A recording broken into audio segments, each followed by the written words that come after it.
Good morning friends, मैं doctor Sandeep Verma स्वागत करता हूं आप सभी का आयुर्वेद संजीवनी के इस यूट्यूब चैनल पर। और आज का हमारा विषय है गैस्ट्रिक प्रॉब्लम या गैस ज़्यादा बनना, पेट में अफारा रहना, बहुत ज़्यादा एसिडिटी की प्रॉब्लम होना, या जो है कुछ भी खाएं तो आपको ऐसा लगता है कि पेट भरा भरा है या खाना हजम नहीं हो पा रहा। तो ये प्रॉब्लम बहुत ज़्यादा परेशान करती है आज के समय में, और हर घर में इसके आपको पेशेंट्स मिल जाएंगे। और उसका वो उपाय उन्होंने ढूंढ रखा है, एक खाली पेट का कैप्सूल खाना, जो सुबह सुबह आप लेके जैसे निश्चिंत हो जाते हैं कि जो है अब मुझे कोई दिक्कत नहीं है, मैंने कैप्सूल खाया हुआ है। लेकिन आप ये नहीं जानते कि वो कैप्सूल जो आप ले रहे हैं पिछले साल से, 2 साल से, 3 साल से, वो एक बहुत बड़ा रीज़न है। कैंसर जैसे भयंकर रोग भी इस कारण से आपको परेशान कर सकते हैं। उसका आपको प्रमाण भी अब WHO या बहुत अलग अलग मेडिकल रिसर्च इंस्टीट्यूट्स कर चुके हैं कि जो एंटासिड्स जो आप लेते हैं वो आपको कैंसर तक क्रिएट कर सकते हैं। तो एसिडिटी की प्रॉब्लम को या गैस्ट्रिक प्रॉब्लम को या गैस बनने की जो प्रॉब्लम है उसके रूट कोज को समझें, उस पर अगर आप काम करेंगे तो आप अपनी प्रॉब्लम को परमानेंट ठीक कर सकते हैं। एसिडिटी या गैस्ट्रिक प्रॉब्लम के या गैस ज़्यादा बनने के जो मुख्य कारण है, उसमें सबसे इम्पोर्टेंट कारण है कि सुबह आप जो लाइट ब्रेकफास्ट लेते हैं, हल्का खाना आप जो ले रहे हैं, वो आपके शरीर में ज़्यादा गैस बनाता है, क्योंकि सुबह हमारी पाचन शक्ति सबसे बढ़िया रहती है और उस समय हमें हेल्दी ब्रेकफास्ट लेना चाहिए, पौष्टिक खाना खाना चाहिए। लाइट ब्रेकफास्ट अगर आप लेते हैं और फिर 10-11 बजे खाना आप खा रहे हैं तो डेफिनेटली आपको गैस्ट्रिक प्रॉब्लम होगा, क्योंकि वो आपका सुबह जो आपके शरीर में पाचक रस बने थे वो फिर आपको परेशान करते हैं। अगर उनको खाने हजम करने के लिए खाना नहीं मिला तो वो शरीर में फिर डिस्कम्फर्ट पैदा करते हैं। दूसरा रीज़न है चाय का ज़्यादा सेवन करना। आजकल गांव में भी आप देखते हैं कि गृहिणियाँ, महिलाएं सुबह 4 बजे उठती हैं और सबसे पहला उनका काम होता है कि वो गैस पर चाय बनने के लिए रख देती हैं और 1 लोटा भर चाय वो सुबह सुबह पी जाती हैं और फिर 11-12 बजे वो खाना खाते हैं। तो उससे भी जो एक्स्ट्रा या इतनी ज़्यादा मात्रा में जो चाय का आप सेवन कर रहे हैं, उससे हमारे आंतों में, बॉडी में खुश्की आ जाती है और अंदर हल्की हल्की सूजन रहती है हमारे पूरे पेट में, और उससे भी फिर आप जो खाना खा रहे हैं वो अच्छे से डाइजेस्ट नहीं होता और उससे फिर गैस्ट्रिक प्रॉब्लम, गैस बनना, पेट में भारीपन रहना, अफारा रहना, ये बहुत ज़्यादा देखने में आता है। पानी का भी अगर आप ज़्यादा सेवन करते हैं तो उससे भी हमारे शरीर में गैस्ट्रिक जूसेस डाइल्यूट हो जाते हैं। जैसे 1 गिलास जूस में आप पानी मिला देंगे 1 गिलास, तो वो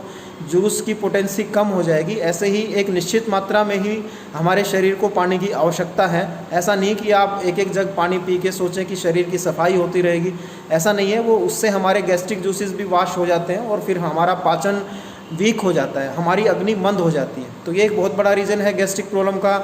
और कारणों में टाइफाइड की अगर आपको प्रॉब्लम रही पिछले साल में, 2 साल में, 5 सालों में, तो उससे भी आपका डाइजेशन वीक होके आपको गैस्ट्रिक प्रॉब्लम परेशान कर सकती है।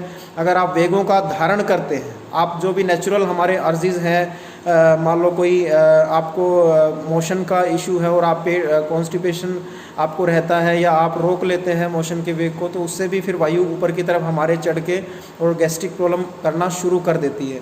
कोई दवाइयाँ अगर आप खा रहे हैं अलग अलग डिजीज़ के लिए, उनके साइड इफ़ेक्ट से भी आपको गैस्ट्रिक प्रॉब्लम परेशान कर सकती है।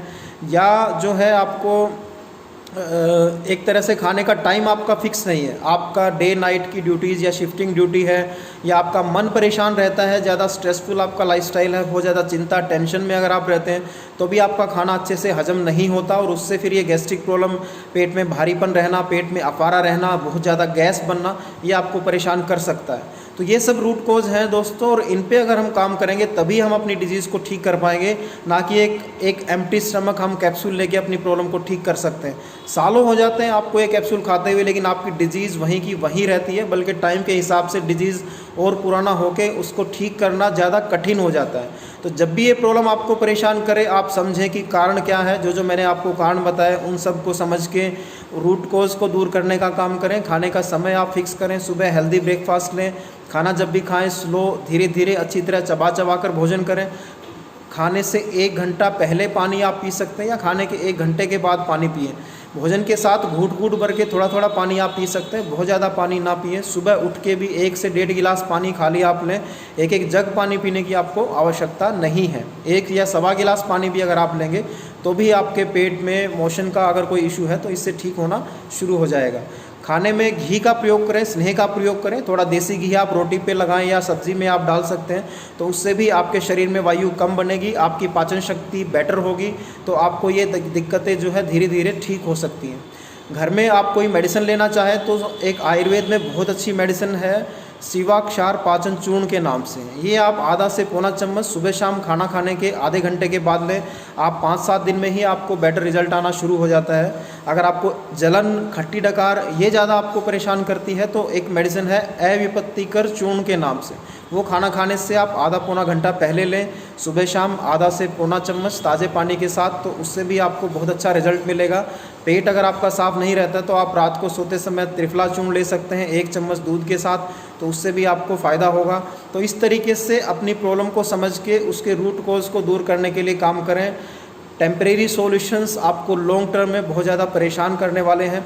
तो अपने पाचन की आपको कोई भी अगर दिक्कत है तो इस वीडियो को सुन के इन उपायों को पालन करके आप उसका समाधान कर सकते हैं।